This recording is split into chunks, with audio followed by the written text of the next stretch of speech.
this meeting is being organized jointly by Navdanya movement, which is in India mainly, but also around the world, and also Resurgence and Ecologist, which I work with, and Gaia Foundation, which is Ed Posey and Liz Hoskin and Helen and many others are working.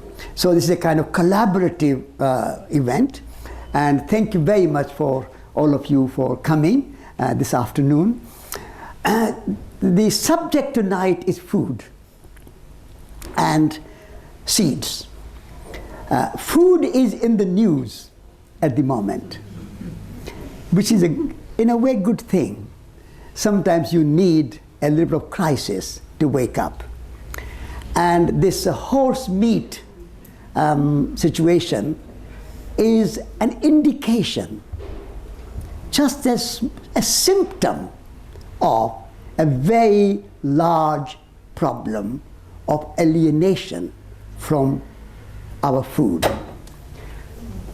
Most people living in London and New York and New Delhi and big cities, and now large numbers of people are living in the cities, are more or less alienated from how to grow food, how to touch the soil, what is the condition of farms and farmers and the crops and the seeds.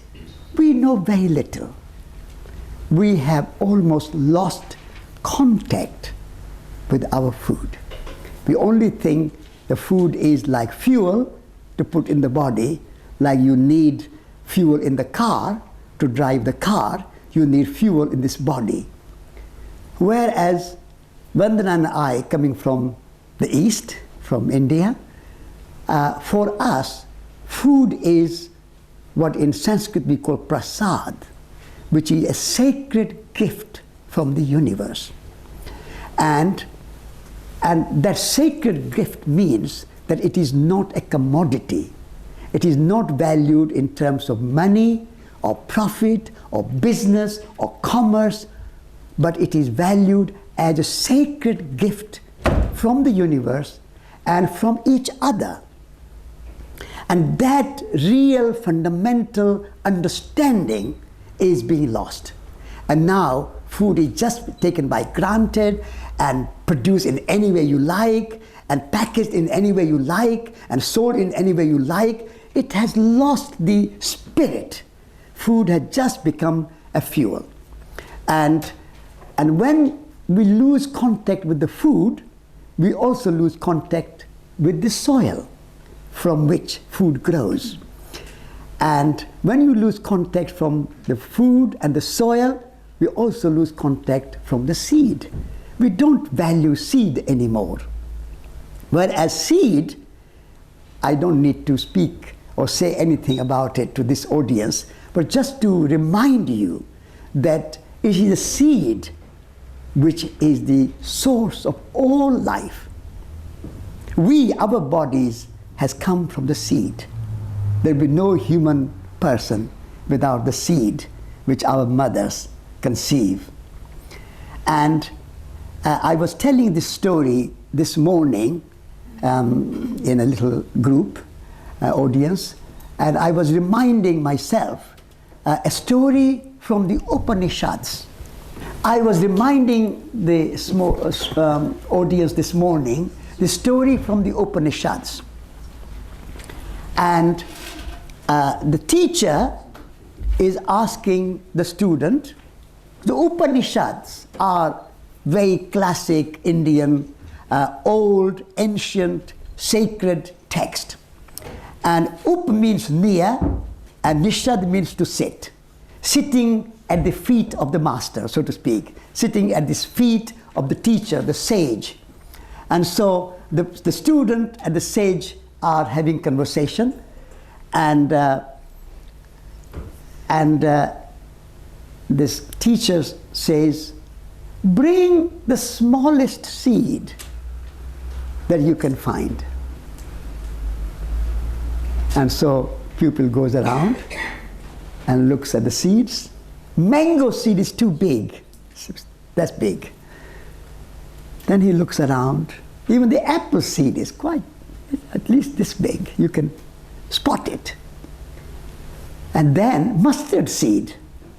Smaller, but still okay. He looks more, he's very smaller. And then he finds a fig dropped from the banyan tree. And in this fig he opens, and there are hundreds of seeds in this fig. And those are very, very small seeds. And so he brings the fig. And the teacher says, pick this one seed from this fig. And the student takes it and said, can you break it with your finger? See, he does it like this. It doesn't really break, but he pretends that it has broken. And then teacher asks, what is in that seed inside? And the teacher says, Master, I see nothing in that seed. There's nothing in it. There's nothing in it. And the master says, you saw that banyan tree? 1,000 branches of banyan tree. If you go to the botanical garden of Kolkata, there is a banyan tree of 1,000 branches. And you cannot spot which is the original trunk.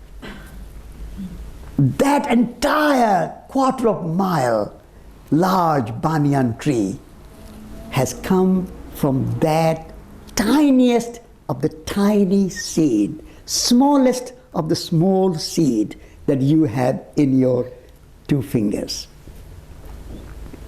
So remember the value of the seed, and do not think that the small seed has no value.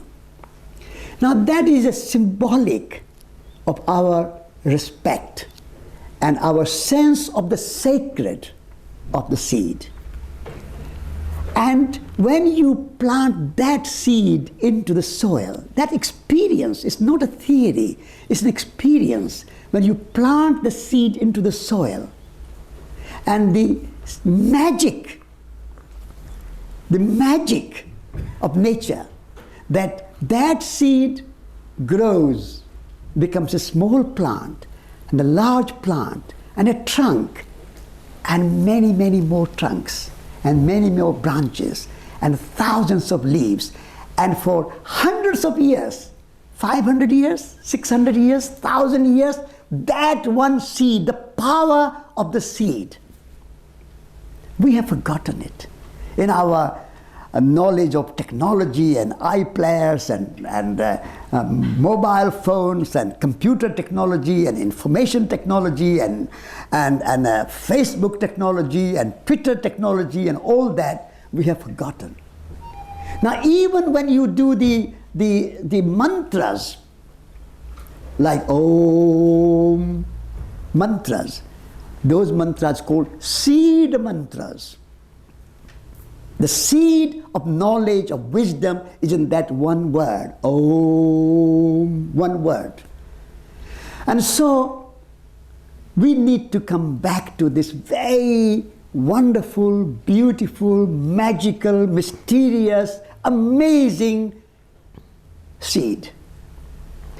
And what is happening in the world today, and how we are treating this humble seed, which is divine seed.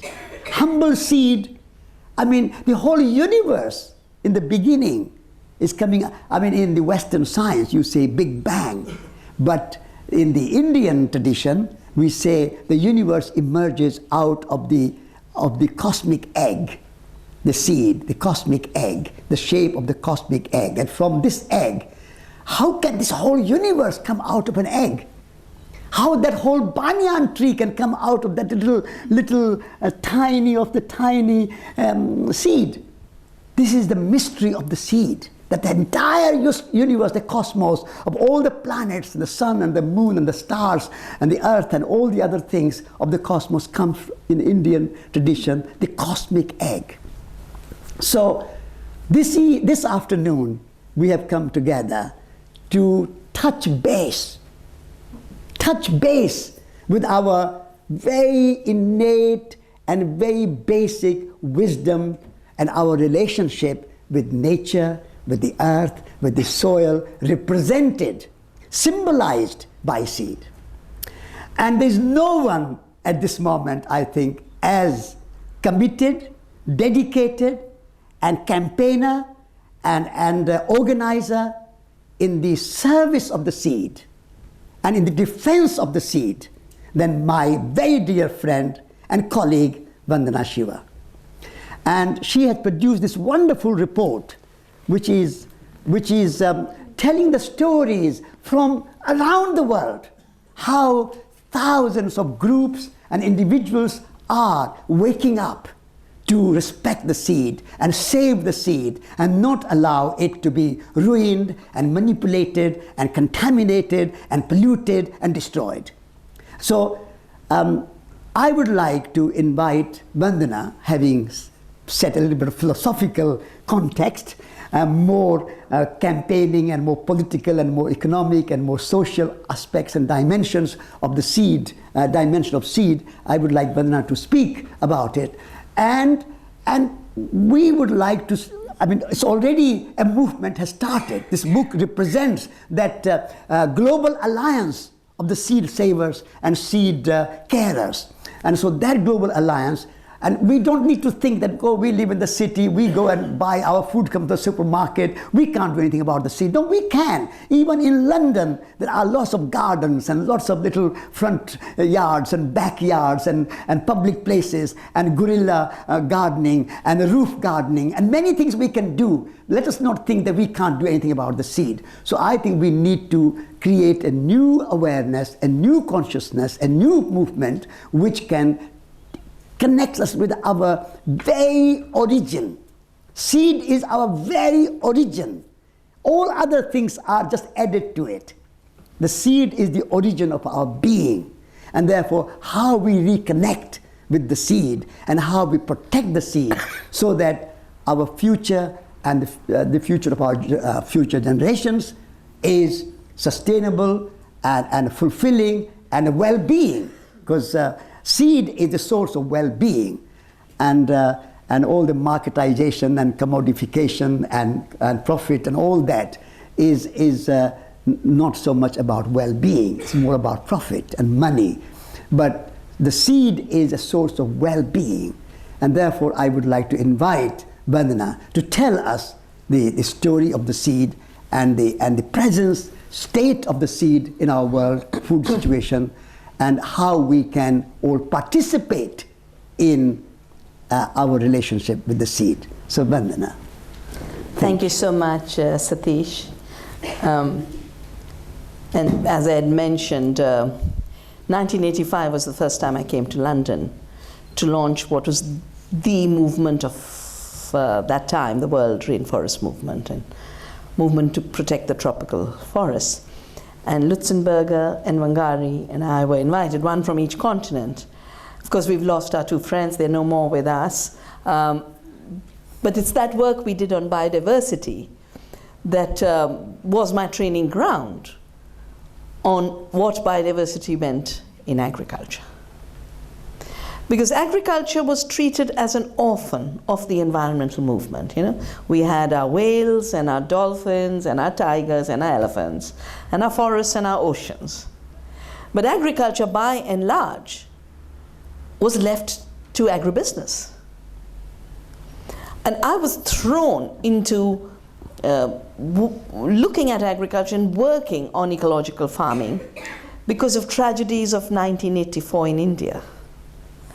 84, you might remember the Bhopal disaster, where a gas leaked from a pesticide plant.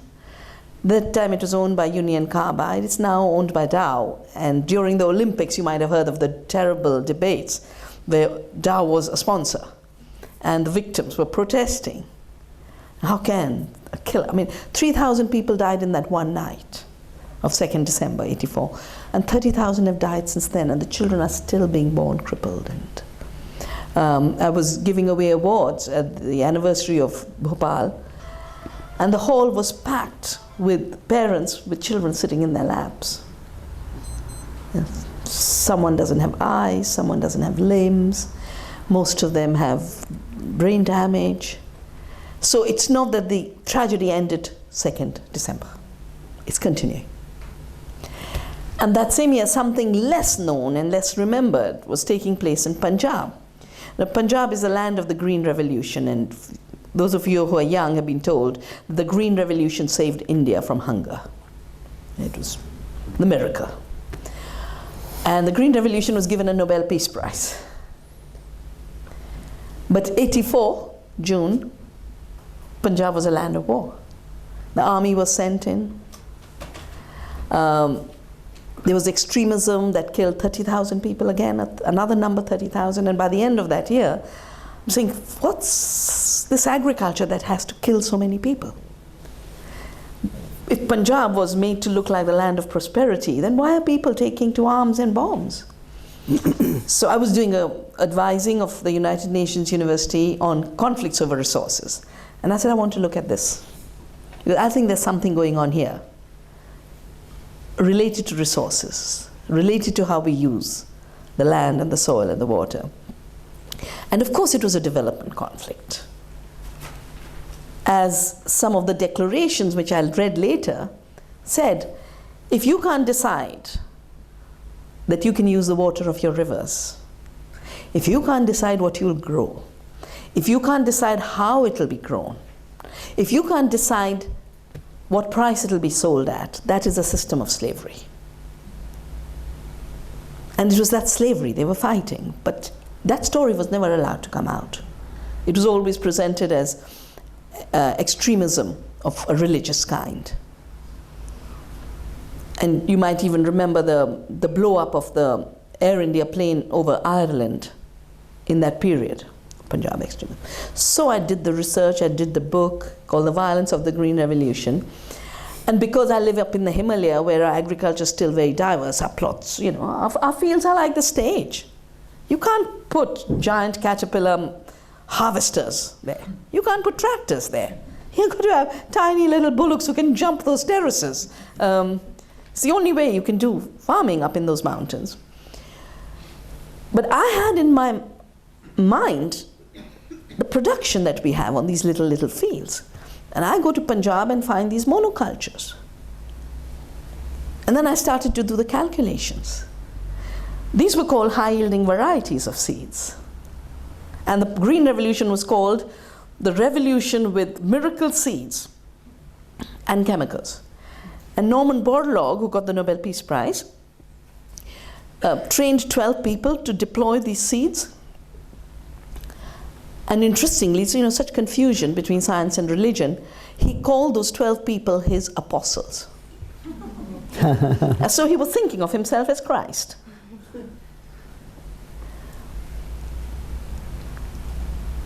In my research, I found that these seeds don't produce more. They produce more grain, but no straw.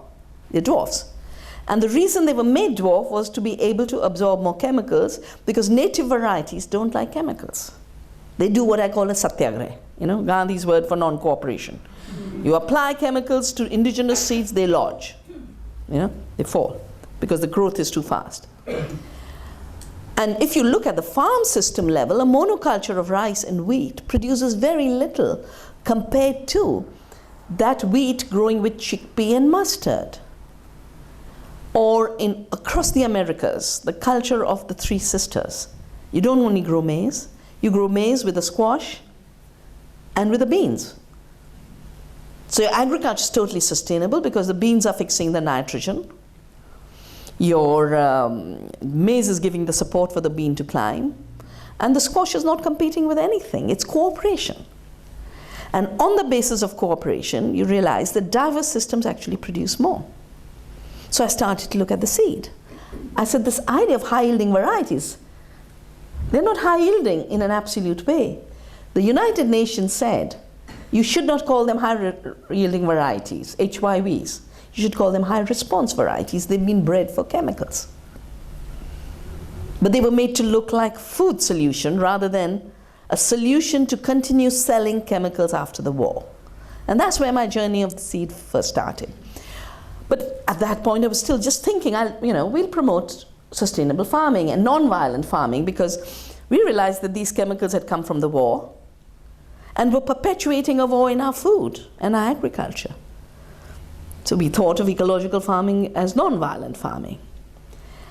And then because of my book, I started getting invited to conferences in agriculture. I don't have a background in agriculture. I have a background in foundations of quantum theory. But the interesting thing was an 87 conference with the old chemical industry from agriculture was all there. And they were now talking about the new biotechnologies. And they were talking about how, for them, it was imperative to use the new biotechnology. And they said something that shook me up. The first thing they said is, the next step has to be for us to be able to have patents on seed. As I said, it's not fair that farmers save seeds. But beginning with this idea that it's not fair that farmers save seeds, they then shaped a law. And they admitted they were shaping this law, which became the intellectual property law within the World Trade Organization. And for this law, Monsanto is on record. It's one of their representatives, James Enyart, and I've quoted them in my book, Biopiracy. They're on record saying, we achieved something unprecedented. We defined a problem, the problem of farmers saving seeds. That was a problem for them. And we offered a solution. It should be illegal for farmers to save seeds, and for that they created intellectual property rights patenting. But to get a patent on seed, on ordinary seed, would have been totally outrageous. So they went through the genetic engineering route to say we've created a novel organism. We are now inventors. But this is equivalent to, if we carry that chair. I'm not saying carry the sofa, it would be impossible to carry up those stairs. But if we carry that chair into the Nehru Center, if one of you carried the chair into the Nehru Center, and you said, well, I've brought that new chair, and now the Nehru Center is mine, and the government of India should pay me a rent. They throw you out immediately, and they throw us all out. But that's all Monsanto and others are doing, moving chairs, shuffling genes. They shuffle a gene, or claim ownership on the entire plant and on all future generations of that plant. Amazing ripoff. And it went into international law. And then they said, and we have to have all barriers of investment removed because we've got to get bigger, we are too small. These giants said they were too small. So today Monsanto controls 50% of the overall seed supply, but 95% of major crops through genetic engineering. Cotton in India, soya, corn in the US, Argentina, Brazil.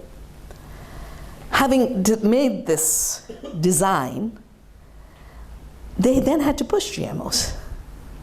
Not because anyone said, give me a GMO. In fact, most parts of the world, people said, I don't want GMOs. And everyone said, we must have labeling. And I remember in the days when we were launching the GMO Freeze campaign, there were amazing actions in England. They've kind of, something's gone wrong.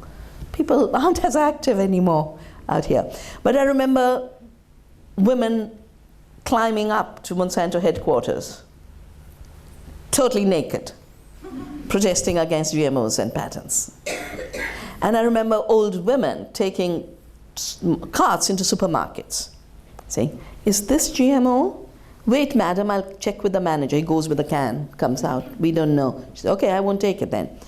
And she's got 50 cans. And she's created a traffic jam. And that's why Iceland and other supermarkets started to say we won't stock GMOs. Just now, in November, in Europe, there's a labeling law. In India, there's a labeling law. The global sort of standards of food under Codex Alimentarius had been forced after 20-year battle to accept labeling of GMOs. But when the Californians wanted to have labeling, Monsanto and company put $40 million into advertising, false advertising, defeated the labeling initiative. And now that other states are trying to get labeling, they're going to Washington and saying, you can't allow the states the freedom to write their laws, but in a federal structure, states must have a freedom. So on the one hand, you have a denial to the eater to know what they're eating, which is what this horse meat scandal is about. You don't know what you're eating. You're not told how it was made. The mad cow disease was the same. They were taking dead cows, grinding them up, making it animal feed, infecting the cows, and then infecting the people who ate the beef burgers. And that was a major trigger, but it's like it's forgotten. And every 10 years we need a new scandal to wake up that our food system is in a total mess.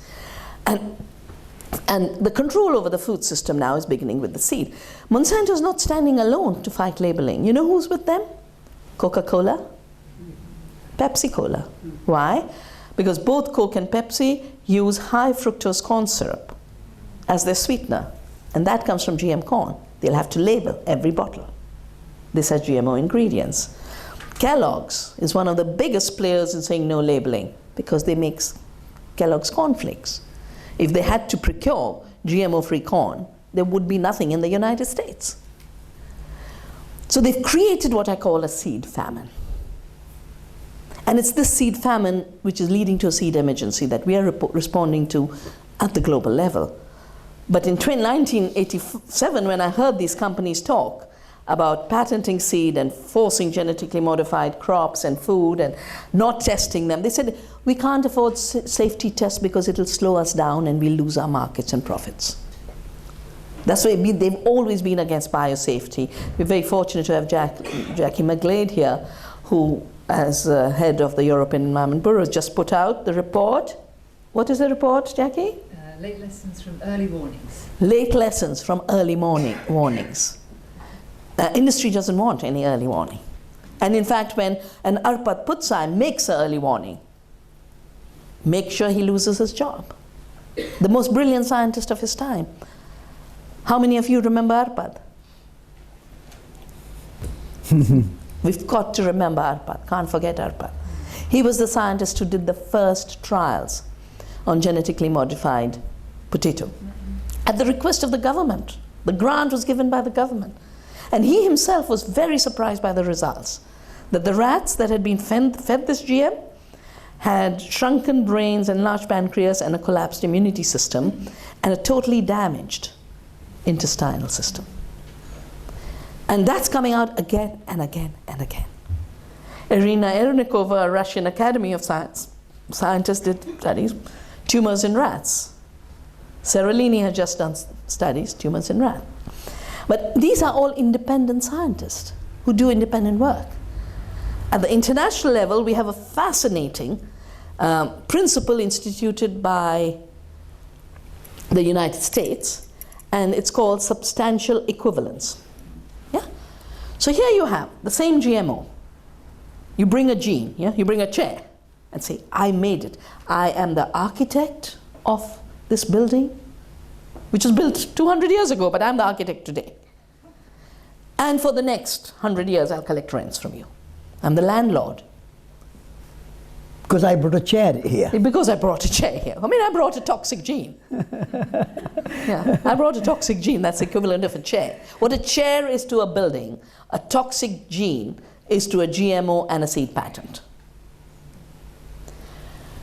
But then here they say, okay, I invented it, I'm the maker of this, and we joke and say GMO should now be God move over, because Monsanto's the creator of life on Earth. And then it comes to safety. Okay, what does this GMO do to the butterflies and bees? What does it do to the soil organisms? What does it do to our health? Then they say, just like nature made it. Substantially equivalent. We don't have to look, we don't have to see, we don't have to find. Let's live in blissful ignorance and call it safety. That is the only reason we don't have more studies. They're not sponsored, and the few that are done independently, they go after the scientists. Now, I left a teaching job in 1982. So Monsanto can't take away a job because I don't have one. And we work with very tiny support from ordinary people like you, which has so many links that it's very difficult to cut them off. So we did studies in India, 2 kinds of studies on both the social impact and the ecological impact of the genetically engineered Bt cotton. In terms of the social impact, we suddenly started to see when Monsanto entered, started to buy up Indian companies, introduce hybrids and the Bt cotton, the genetically modified cotton. Something new started in India. I mean, you know, in India, in our philosophy, we believe that this life is just one life. You know, we have many lives. And we can become anything in any life. Because humans are not a privileged species. We are one among 300 million. So you never give up because you know, next life is always there to sort things out. And we've been called fatalists for this. But starting 97, 98, something new happened, and Indian farmers started to commit suicides, most of them in the cotton area, which is where these new seeds had been brought. Because now they were spending, they were having the seed, the normal seed renews. You take a seed, you know, I grow cotton, I sell most of that cotton for ginning, I keep a few to pull out the seed, to grow my next crop. And it's a totally renewable cycle. And as Satish said, in terms of the banyan tree, one seed gives rise to millions. What an amazing abundance. You can never run out. It gives you food, it gives you seed. And the cycle between seed and food is what has kept humanity fed and the web of life going. But now seed has been made into a non-renewable patented commodity, which means it must be bought every season. And in addition, it must have the royalty, the rent. The rent that you would collect from Nehru Center is the rent Monsanto is collecting from every farmer who buys a GMO seed. And it can be anywhere between 20 to 50% of the price of seed. That's where they're making money. So if you wonder, why are corn and soya spreading so much? Did the world say grow more corn and soya? No. Because that's where they can collect the royalties. They're collecting 2.2 billion out of the Brazilian peasant. Royalty on soya. The Brazilian peasants have now sued them. And says, this is crazy. We grow the soya, we save the seed, and you're collecting the royalty. I sometimes also compare this to the time, you know, when the British colonized India, they took over the land. And they appointed these zamindars, the rent collectors. And the rent collectors would collect rent from the land, even at the cost of the survival of the peasant, which is why we had the Great Bengal Famine. And then women in Bengal started this amazing movement saying, Jaan debo, dhan debo na. We will give our lives, we will not give you rice. Because the rice was being extracted as rent for the land. Now, for the first time, humanity has accepted the collection of rent from life's reproduction. What an amazing source of profits. But what an amazing source of control. And turning seed into non-renewable began with hybrids. You have to buy a hybrid each year, because a hybrid doesn't breed true, as they say. You know, there are really 4 kinds of seeds. There's the open pollinated seed, which you can constantly evolve, save, farm with, or garden with. Then you have the so-called high-yielding varieties, which are renewable in the sense the seed itself is fertile, but it needs chemicals. It's married to chemicals. Then you have the hybrids, which are designed to not be saved, because then the seed industry grows, because you buy. And the 4th is the genetic engineering generation, and they would like a 5th, the terminator seed, which has so far been held illegal under the Convention on Biological Diversity because of movements. Governments would have given up long ago. So coming back to the issue of seed, in 1987 I said, my God, what do you do when 5 companies say they want to control all our food and all our health, because these same companies started with war, went into agriculture with agri-chemicals, have now moved into seed, and are the same companies that control the pharmaceutical industry, the same 5. So we get cancer with the pesticides, and they're the ones who get us the drugs, also patented. So this meeting, this conference in '87 was in Geneva, and I'm flying back, and on the flight I'm working out, what do we do? And I make a matrix. First industrial revolution, textiles, British imperialism. What does Gandhi do? Pull out a spinning wheel and started to spin cloth. Now the biotechnology revolution, as they call it, the life sciences, control over life, a new bioimperialism, not an imperialism of a nation over other nations, but of corporations over all people and all life on earth. And so I put a question mark, what is the spinning wheel of today? And then the seed came to my mind. And I got off the flight. I was working a lot on Bhopal. I gave all the resources to the activists in Bhopal. I said, you carry on this word. I was working a lot on dams. I gave the next generation all the resources and said, you work on dams, because I said, seed is what we will look after. And then we created Navdanya, which means 9 seeds, but it also means the new gift. And for us, the new gift is the gift of the commons. Not accepting in our minds the privatization of life through patenting. Recognizing that it is not a crime to save seeds, it's our duty. And that's what we've done in Navdanya. Before I carry on, I'd like to break with a poem written by an young African woman who was listening to me at Rio Plus 20 in June of this year, last year. And in the morning she came and she said, I couldn't sleep all night because of what you were telling me. And this is the poem I wrote. So we used it in this book. I was born here, Mother Earth. I do not know my age because it was so long ago. I have many names, but you can call me Seed. I am immortal, and my knowledge and spirit has existed through generations. I am old, and my protective shell represents the strength and power to provide life and survive hardships in time. Mankind is young. There are many things I can teach them, but listening is not their strength. I'm now living in the robot age, the human technology age, where man believes that he can replace me with machines. The robots are called GMOs and hybrid seeds, like they have the right to carry the name seed. I cackle. I watch. Times are tough and are getting tougher, but I will survive while the GMO robots fall like flies. I have tried to tell mankind I'm unique, I'm a survivor, but as I said, they are young, and listening is not their strong point. And Barbara now is saving local seeds, because everywhere people have been told, your seeds are primitive. Just like people were told your language is primitive, your way of dressing is primitive, your way of eating is primitive.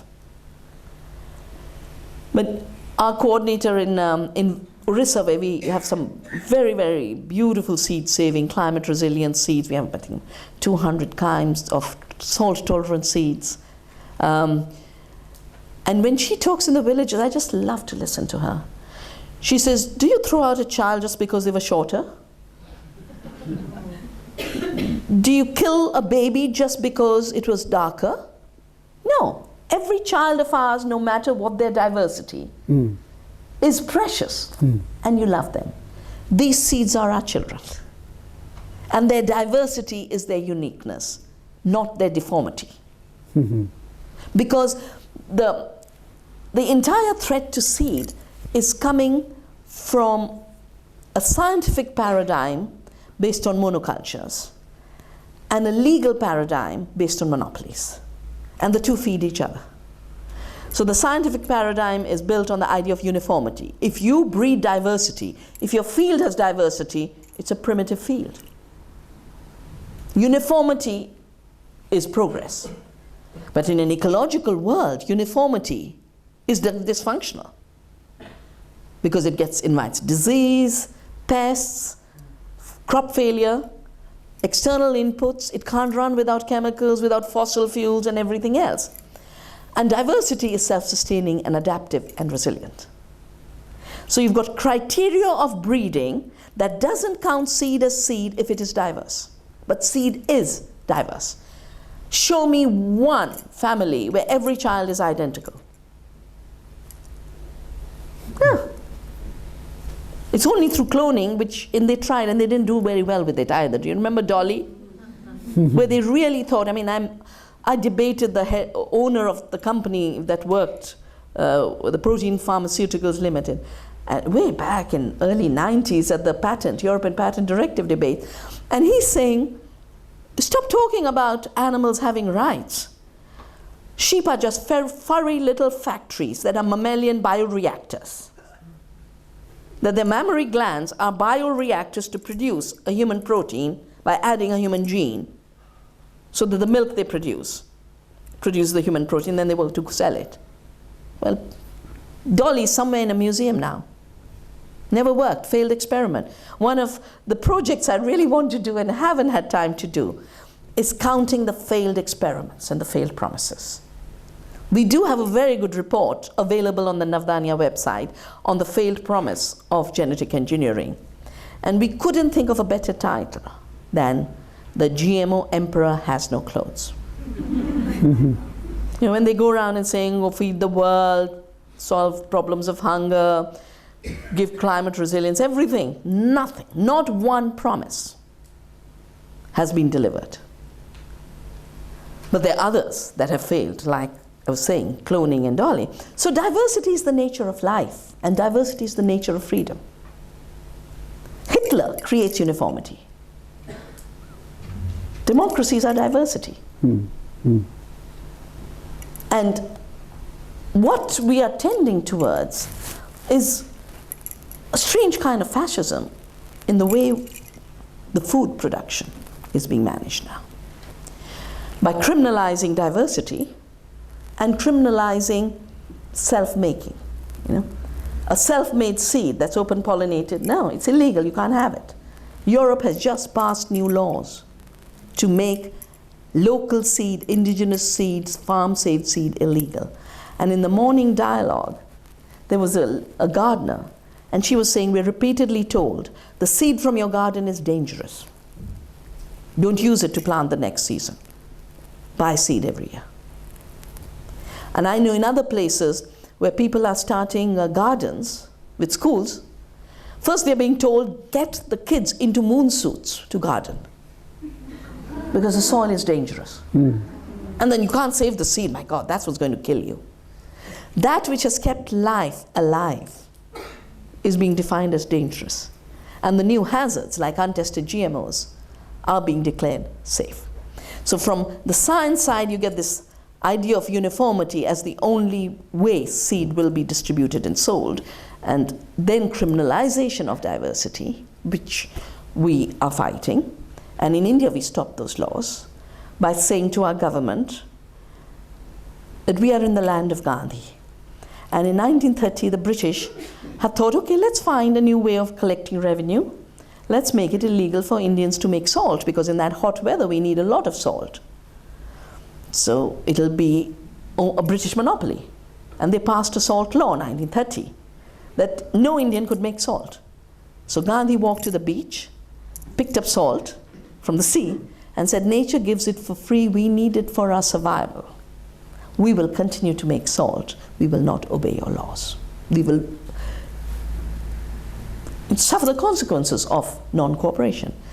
So I went around the country when they passed a law to criminalize local seed, telling the farmers about what this law was, collecting signatures, and I took them to our Prime Minister, 100,000 signatures.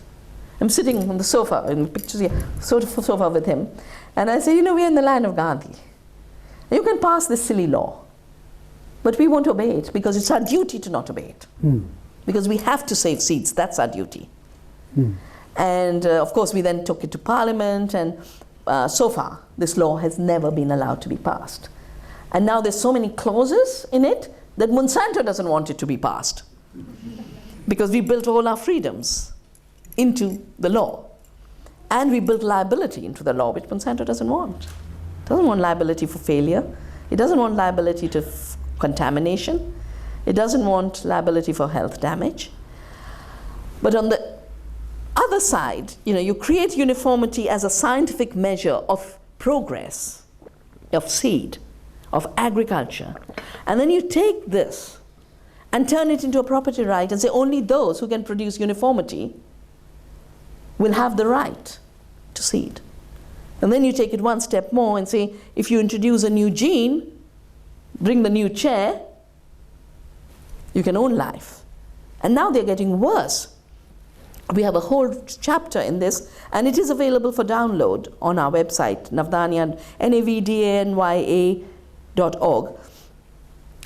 There's a whole chapter here about how, beginning with GMOs,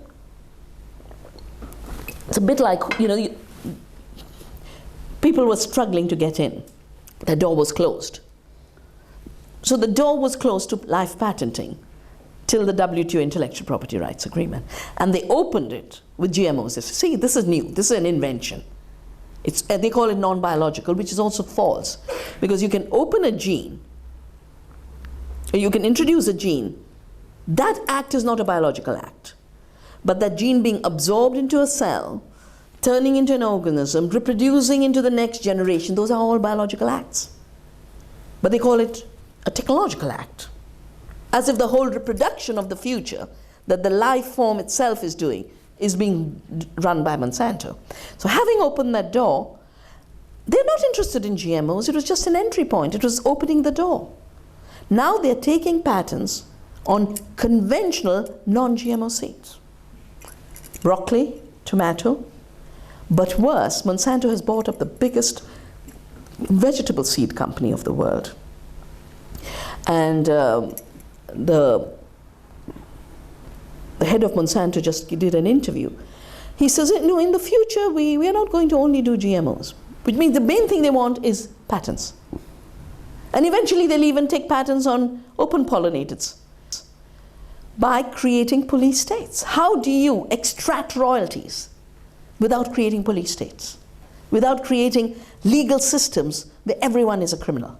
And I want to give you two little stories, real stories, on how this idea of everyone is a criminal, life is criminal. 92, Cargill, which is the biggest grain trader of the world, is now the seed industry. Their seed company is now bought up by Monsanto. But 92, they sold sunflower seeds. And they did very badly. And the farmers used to always ask me, so who's this Cargill? And I'd lay it out. It's the world's biggest grain trading company. And it was very interesting that summer, Carla Hills, the US trade negotiator, had been to Delhi and said, crowbar by crowbar, we are going to open the Indian economy for our companies. So I was doing a training for farmers, and I told them, I gave them things, crowbar by crowbar, we're going to bring the Indian companies in. When the hybrid sunflower seed failed, these farmers went with crowbars and tore down the entire Cargill factory and sent a press statement. Crowbar by crowbar, you'll bring these companies. Crowbar by crowbar, we'll send them back to you. And then the head of Cargill flew in and said, oh, these peasants are so stupid. They don't realize we're bringing such smart technologies like hybrids, which prevent the bees from usurping the pollen. Because in open pollinated seed, the pollination is done by pollinators, bees, butterflies, insects. In hybrid, you have to do it by hand, which is why they employ child labor in hybrid production. And then I was debating at the Convention on Biological Diversity. They were pushing the herbicide-resistant crops. And, I'm talking about monocultures. And the Monsanto representative gets up and says, our technologies are so smart, we prevent, herbicide-resistant crops, you build a herbicide-resistant into a genetic modified crop, and then you can spray the herbicide and the plant will survive, but everything else will die. So if it's Roundup, then you spray Roundup and your plant survives. Except that now, weeds are becoming resistant to Roundup, and 50% of American farms are overtaken by superweeds. 15 million acres can't be farmed because of these superweeds. But when 15, 20 years ago, this Monsanto person saying, our technologies are so smart, we prevent the weeds from stealing the sunshine. So bees usurp the pollen when they pollinate. Biodiversity is stealing the sunshine, and peasants saving seed are thieves. Now here's the real thief, the grand big biopirate of the world, stealing seeds from around the world and patenting it and saying, farmers are thieves, bees are thieves, everyone else is a thief. And we should have the right to piracy. We should be the monopolizers. And that intellectual property rights system they've created is wrong at every level, epistemologically, legally, morally, ethically, ecologically. That's why I took a pledge, 87. I'm going to not just save seeds, but I'm not going to accept patenting, and I'll work with everyone who says no to patenting of life, that this is immoral, it's unjustified, and at no point should we say, oh, isn't it, a lot of people say, isn't it too late? It's never too late to do the right thing. And this global seed campaign that we have launched, I launched last year because I realized that as the companies are getting more desperate, they're becoming more aggressive. Yeah? They're putting more laws into place very fast. They are going after individuals, the scientists, and they're unleashing more Martin Linuses on this scene. This guy who's going around saying GMOs are the best thing that happened to the world. So what is the Seed Freedom Campaign? The Seed Freedom Campaign is first and foremost to decolonize our minds, that seed is something we buy from Monsanto. Seed is something we receive from millennia of nature's evolution and centuries of farmers breeding. It's a gift. We receive a gift. And we have to continue protecting this gift and handing it into the future. The second thing, seed is not a non-renewable commodity. It is the very source of life.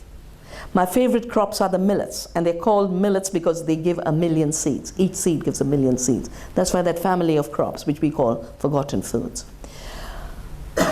For actions for seed freedom, we're basically saying no matter who you are, you can save seeds. It can't be left to farmers alone. And in fact, the biggest seed savers now are non-farmers, because the farmers are in such a struggle for survival. So gardeners, and we're saying every garden anywhere should be a seed sanctuary. So if you are a gardener, join the Seed Freedom Campaign. You can sign the declaration at seedfreedom.in. And I hope the Gaia Foundation has brought its really good film, Seeds of Freedom, which you should go show around, have discussions around it. The second aspect of all of this is to know that even if we are not in a situation to grow anything, not even a plant in our windowsill, each of us eat. And in our daily decision of eating, we should be seed savers. So how would you become seed savers? First, by ensuring you're supporting an organic farmer. Second, by ensuring you're not eating GMOs. Third, ensuring as much as possible that you're supporting local agriculture, because all of that contributes to biodiversity. All of that contributes to an agriculture based on open source seed. And seed is open source. If it's biologically open source, it can renew. Yeah? And it's legally open source, that it can be shared and exchanged and saved. Like open source software. Among the young people, you'll understand open source software versus patented software. So what open source software is to patents on software, open source seed is to patented seed and GMOs. And we're basically asking people to celebrate the fortnight between Gandhi's birth anniversary and World Food Day, which is 16th October, as a day for seed freedom, which is a day for your freedom. Because Henry Kissinger, during the Vietnam War, said we've got to use food as a weapon. The Viet Cong are in unity because they grow rice. In rice, you have to work together for transplanting. So we've got to destroy their rice diet and get them used to bread. And we've got to use bread and food as a weapon. And he went further and said, when you control weapons, you control armies and governments. When you control food, you control people. And what I feel is happening around the seed is people who want to control life on earth saying, when you control the seed, you control life and the future. And that kind of control is the ultimate dictatorship. And we can't afford to say, oh, they've gone so powerful. They are powerful, but they're not all powerful. At this point, I think they control about GM seeds in 5 countries are their major markets. Most countries are GMO-free. They control 4 crops: cotton, canola, soya, corn. Most other crops are free. Now, the space for freedom is much bigger than the space of dictatorship. And that's where we must build from to be able to make all of this. And I'd like to conclude by sharing a poem from Palestine that has been my inspiration from the very, very beginning of Saving the Seed. And it's very much part of the story of the seed. It's called The Seed Keeper. Burn our land, burn our dreams, pour acid onto our songs, cover with sawdust the blood of our massacred people, muffle with your technology the screams of all that is free, wild, and indigenous. Destroy. Destroy our grass and soil, raze to the ground every farm and every village our ancestors had built, every tree, every home, every book, every law, and all the equity and harmony. Flatten with your bombs every valley, erase with your edicts our past, our literature, our metaphor. Denude the forests and the earth, till no insect, no bird, no word can find a place to hide. Do that and more. I do not fear your tyranny. I do not despair ever, for I guard one seed, a little live seed that I shall safeguard and plant again. Thank you.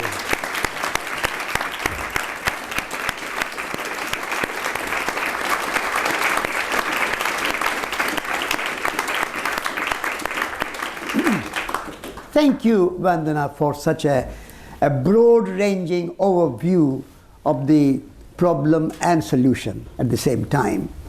And everything what you have said is very pertinent and very profound.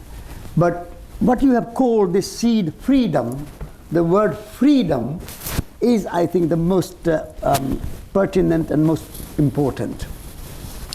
My mother was a smallholder, and she had 4 or 5 acres of land, and she grew millets, and she grew sesame, and she grew melons, and many, many things. And of course, she saved the seeds.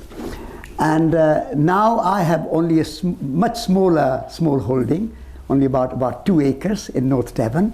And we grow our potatoes, and we save first what will be seed potatoes, and then we eat.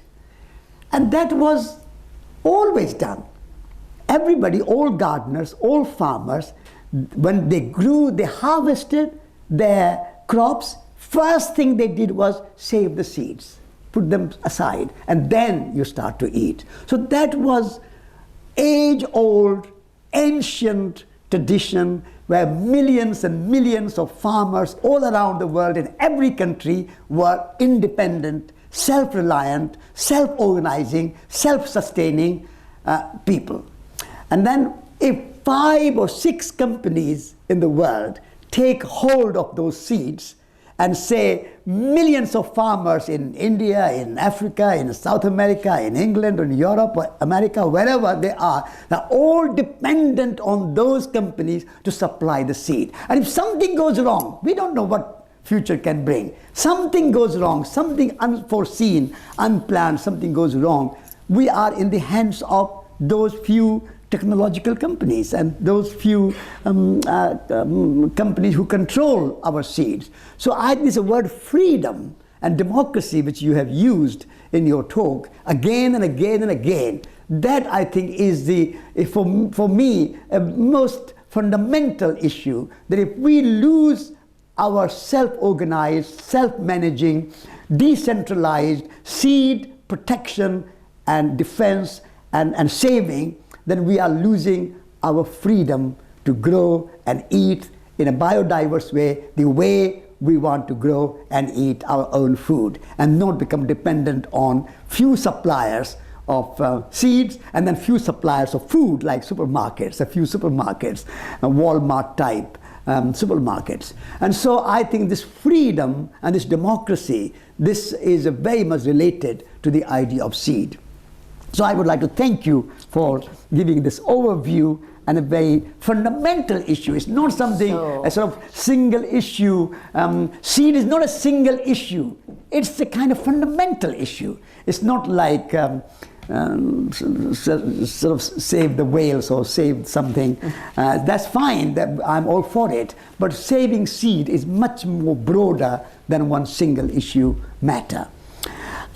Before I invite you to ask questions and make comments, very fortunately, we are honored to have in the audience Jackie McLeod, who has been for the last 10 years campaigning for the environment and for ecological worldview and for right kinds of seeds and so on. And so I would like to invite Jackie to say a few words and then we'll open for the questions. Thank Jackie. You, Satish, and thank you, Vandana, for a great tour de force. What I'd like to do, I'm the director of the European Environment Agency, and I wanted to touch on just two things. One, to kind of give a very UK perspective, and the other is to give a more kind of broader one. The agency really struggles sometimes because we're supposed to sit somehow in the mix between policymakers, industry, people, 450 million people and so. And one of our jobs is to really assess not only the state of the environment, but also to look at technologies, to look at how they're evolving and what potential impact they can have. And Vandana very kindly mentioned a new book that we've just put out, a volume, it's 800 pages.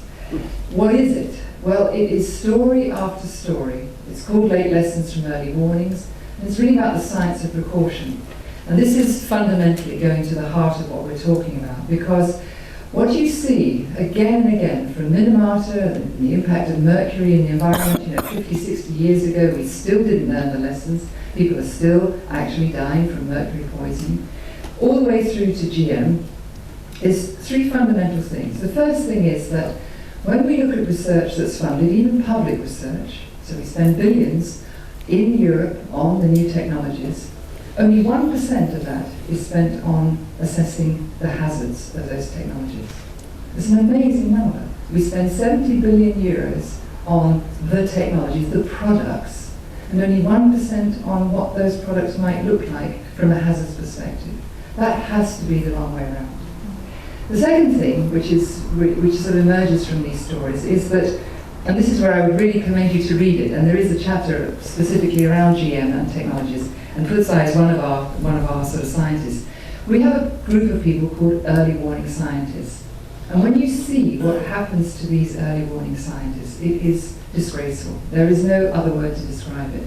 They work independently, they work in good faith, they challenge themselves, they do reification and so on and so forth. And yet, at the end of the day, when all the forces that can be lobbied against them roll out, there is nothing to protect those individuals. And it's a very, very true fact that in the GM, but also in the nanotechnology and other areas, we don't have any devices in society to protect those early warning scientists. So I commend you to read it because it's a sobering tale. Any of you who are interested in the sciences and get involved and want to get involved in these kinds of questions, that we don't have devices in society to protect those who really do the kind of research that needs to be done.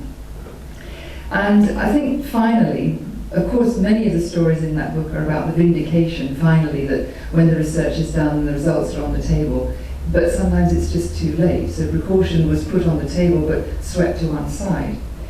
You also see that there's this monstrosity that occurs, which is about the manufacturing of doubt. Now, we've seen it in the climate debate, but I can tell you it is alive and well.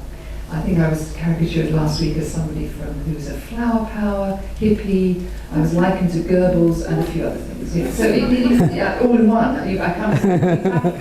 It's brilliant, You get everything all in one place. So then you know that actually the book was probably right because they're performing to type. But what is this manufacturing of doubt? And for those of you who are kind of slightly interested in uncertainty and doubt, it is the most pervasive thing that you can do to society, is to just put that seed of doubt in people's minds. Now, we can use that, but unfortunately, it's used against those who are trying to actually seek what really is happening. And I would just like to cite on the GM side precisely what happened in the food standards world, because last year, Europe, as you know, is working away, giving licenses, or at least saying that they can be legally held on GM crops.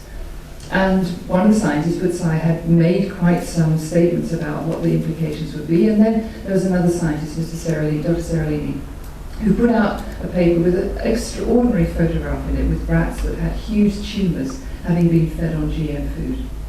It was immediately used within the parliamentary systems around Europe as you're either with us or against us, depending on who was talking. Okay, so it didn't matter. It was the most divisive paper that had come out for a long time.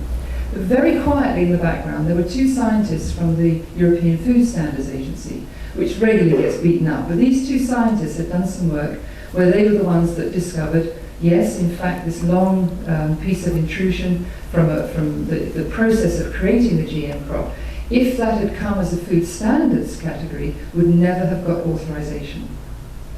But it showed up because the standards of normal lab testing are much shorter for rats, and they're usually killed off after a few months. But Seralini had kept his rats alive for 2 years, and that's when the tumours appeared. So the story begins to stitch itself up, and the uncertainty begins to go away, and then we begin to see these reactions. So sometimes it's very, very important that scientists who are doing work in the public domain are really seen to be, in a way, not impaired, but protected so that they can complete their work properly. And they then strengthen the case for people like Vandana and others to then use. And I think that's also what we need to do in societies. We need to give some scientists some breathing space so that they can actually do the experiments properly and not be rushed to answers. Because sometimes rushing to the answer, we end up doing more harm to getting the right answer. So that was a little bit. On the seeds, in the UK, we have, I should say, because I'm also English, we have one of the most flourishing, alongside of Scandinavia, foraging communities. And if you go out foraging, I don't know if any of you have read a book by Miles Irving, it's a wonderful book, but it absolutely demonstrates in real life what is true here as well as in India, which is that if you walk along a road in the countryside, and then you walk along a hedge, and you can literally look over the hedge, pretty much you can say that between 75 and 78% of all European expenditure is sitting on that side of the hedge, i.e. the Common Agricultural Policy, and less than 2% is sitting on this side of the hedge, i.e. the hedgerow. But if you actually want to feed yourself, and if you want to walk down the road and actually forage, you can feed yourself very well.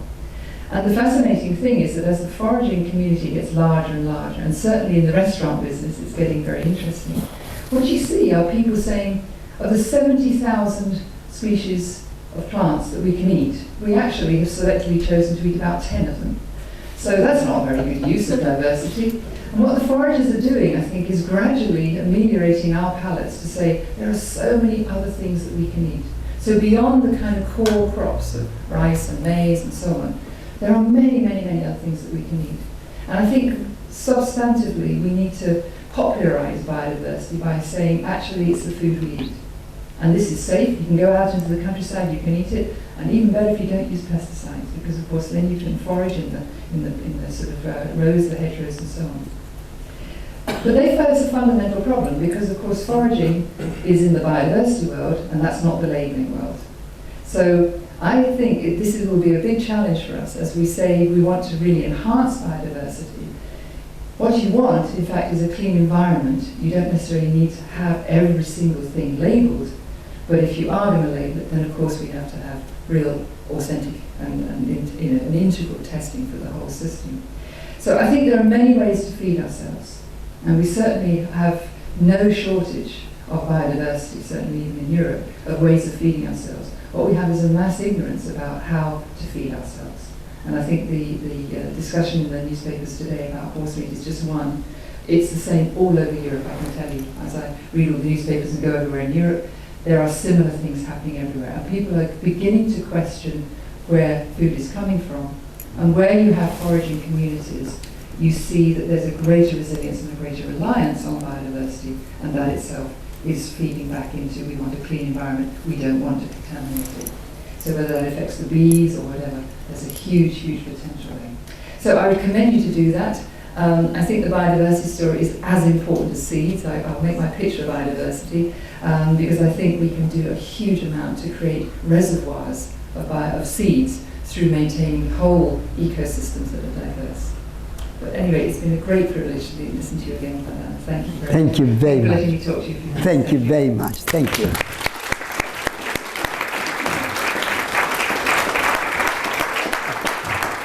Thank you, Jackie, for mentioning foraging, especially, because I think what we have done, we have reduced our food to very few crops.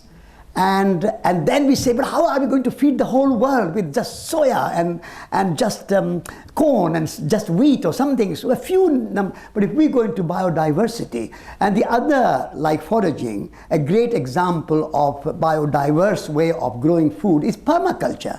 Through permaculture, you are creating a whole cyclical system by which everything, energy and human labor and crops and biodiversity, everything is interconnected, interdependent, cyclical system. So that's another wonderful example, like foraging and permaculture. And then at Schumacher College, in our neighborhood, we have somebody called Martin Crawford.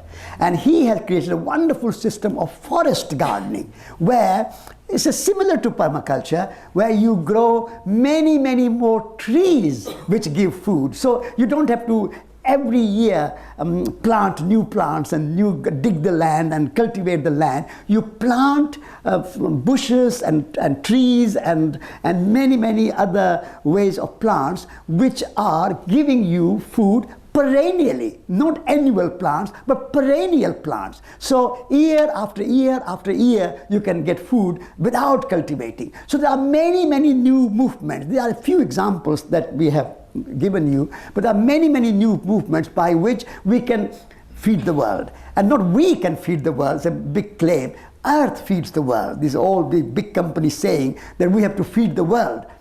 You are not going to feed the world, it's the earth. The real feeder of the world is the soil, the earth. So if we love the earth, take care of the earth and observe the earth and go in harmony with the earth, all will be fed. There will be no hunger. The hunger is a creation of this very centralized system that we have. And we talk about shortage of food and hunger in the world. 50% of food, 40 to 50% of food in Britain is wasted, thrown away in supermarkets, in homes, on farms, in transportation around the world, even in India, where people are starving and food is being destroyed and wasted and rotting. And so we have to think carefully, holistically, and live in a more harmonious way with the earth. Then I think we can feed ourselves, and the soil and the earth will feed us.